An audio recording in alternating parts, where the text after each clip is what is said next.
ምዕራፍ 8 ካብቲ እምባ ኺወርድ ከሎ ብዙሕ ሕዝቢ ሰዓቦ። እነሆ ኸኣ ሓደ ለምጻም ቀሪቡ ጐይታይ ፍቓድካ እንተኾይኑስ ከተንጽሓኒ ትኽእል ኢኻ እናበለ ሰገደሉ። ኢየሱስ ከኣ ኢዱ ዘርጊሑ ፍቓደይ እዩ ንጻሕ እናበለ ተንከዮ። ብወብኡ ኸኣ ካብ ለምጹ ነጽሐ። ኢየሱስ ድማ ንሓደ እኳ ኸይትነግር ተጠንቀቕ፣ ግና ሰብነትካ ብካህን ኣመርምር፣ ንኣቶም ንምስክር ምእንቲ ኺኾነውን እቲ ሙሴ ዝኣዘዞ መባእ ኣቕርብ በሎ። ኢየሱስ ናብ ቅፍርናሆም ምስ ኣተወ ሓደ ሓለቓ ሚእቲ ናብኡ ቀሪቡ ጐይታይ ወደይ መጻጉዕ ኾይኑ ኣብ ገዛ ደቂሱ ኣጽይቑን ዘሎ እናበለ ለመኖ። ኢየሱስ ድማ እኔፉ መጺአ ኸሕውየ በሎ። እቲ ሓለቓ ሚእቲ ኸኣ ጐይታይ ንስኻ ናብ ቤተይ ክትኣቱ ኣይበቅዕን እየ፣ ግና ሓንቲ ቓል ጥራይ ደኣ ተዛረብ፣ ወደይ ድማ ትሓዊ እዩ። ኣነ እውን ኣብ ትሕቲ ስልጣን ዝሓደርኩ ሰብ እየ፣ ኣብ ትሕተይ ድማ ወተሃደራት ኣለውኒ።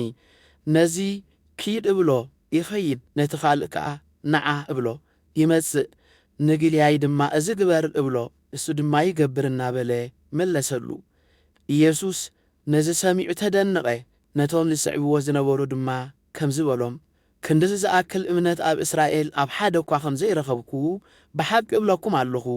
ካብ ምብራቕን ካብ ምዕራብን ብዙሓት ኪመጹ እዮም፣ ኣብ መንግሥተ ሰማያት ከዓ ምስ ኣብርሃምን ይስሐቅን ያዕቆብን ኪእመጡ እዮም እብለኩም ኣለኹ።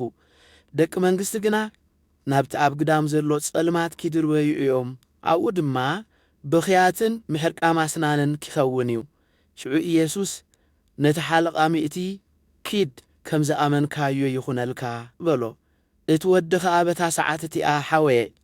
ኢየሱስ ናብ ቤት ጴጥሮስ ምስ ኣተወ ንሓማት ጴጥሮስ ብረስኒ ተታሒዛ ደቂሳ ረኣያ፣ ኢዳ ኸኣ ተንከያ፣ ረስናውን ሓደጋ ተንሲኣ ድማ ኣገልግለቶ። ምስ መሰየ ኣጋንንቲ ዝሓደርዎም ብዙሓት ናብኡ ኣምጽኡ። እቲ ብነቢይ ኢሳይያስ ንሱ ድኻምና ወሰደ ሕማምናውን ጾረ ዝተባህለ መንቲ ኺፍጸም ብቓሉ መናፍስቲ ኣውፅአ፣ ሕማም ንዘለዎም ኩሎም ድማ ኣሕወዮም። ኢየሱስ ኣብ ዙርያኡ ብዙሕ ሕዝቢ ምስ ረኣየ ንማዕዱ ኺሳገሩ ኣዘዘ። ሓደ መምህር ሕጊ ናብኡ ቐሪቡ መምህር ናብ እትኸዶ ዘበለ ኽስዕበካ በሎ። ኢየሱስ ድማ ወኻሩ ጉድጓድ ኣለወን፣ ኣዕዋፍ ሰማይ ድማ ሰፈር ኣለወን፣ ወዲ ሰብ ግና ርእሱ ዘጸግዓሉ እኳ የብሉን በሎ። ሓደ ኻልእ ካብ ደቀ መዛሙርቱ ኸኣ ጐይታይ ከይደ ነቦይ ክቐብሮ ፍቐደለይ በሎ። ኢየሱስ ግና ሰዓበኒ ደኣ ምዉታትሲ ንምዉታቶም ይቕበርዎም ሕደጎም በሎ። ናብ ጃልባ ምስ ደየበ ደቀ መዛሙርቱ ሰዓብዎ። እንሆ ኸኣ እታ ጃልባ ብማዕበል ክሳብ እትጕልበብ ኣብቲ ባሕሪ ብርቱዕ ልነዋጽ ኮነ። ንሱ ግና ደቂሱ ነበረ። ደቀ መዛሙርቱ ቐሪቦም ኦ ጐይታ ጠፋእና ኣድሕነና እናበሉ ኣተንስእዎ። ንሱ ኸኣ ኣቱም ሰብ ጐደሎ እምነት ንምንታይ ከትፈርሁ በሎም። ሽዑ ተንሲኡ ንነፋስን ንባሕርን ገሰጾም እሞ ዓብዪ ህድኣ ኮነ።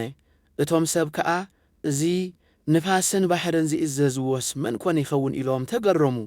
ኢየሱስ ናብ ስግር ሃገር ጌርጌሴኖን ምስ በጽሐ ሓደ እኳ በታ መገዲ ምሕላፍ ክሳብ ዚስእን ኣዝዮም ሕሱማት ዝነበሩ ኣጋንንቲ ዝሓደርዎም ክልተ ሰብ ካብ መቓብራት ወፂኦም ተጓነፍዎ።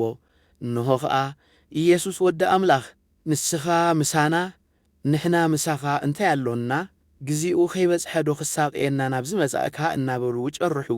ካብኣቶም ርሕቕ ኢሉ ብዙሕ መጓሰ ሓሰማታት ይበልዕ ነበረ። እቶም ኣጋንንቲ ድማ እተውፅኣና እንተ ኾይንካስ ናብዚ መጓሰ ሓሰማታት ስደደና ኢሎም ለመንዎ። ንሱ ኸኣ ኪዱ በሎም። ወፂኦም ድማ ናብተን ሓሰማታት ከዱ። እንሆ ኸኣ ብዘሎ እቲ መጓሰ በቲ ጸድፊ ነፊሱ ኣብ ባሕሪ ኣተወ። ኣብኡ ጥሒሉ ኸኣ ሞተ። እቶም ጓሶት ሃዲሞም ናብ ዓዲ ኣተዉ። በቲ ዝኾነ ኹሉን ብናይቶም ኣጋንንቲ ዝነበርዎምን ከኣ ኣውረዩ። እንሆ ድማ ኹሎም ሕዝቢ እታ ኸተማ ንኢየሱስ ኪራኸብዎ ወፁ። ምስ ረኣይዎ ድማ ካብ ወሰን ምድሮም ኬልግስ ለመንዎ።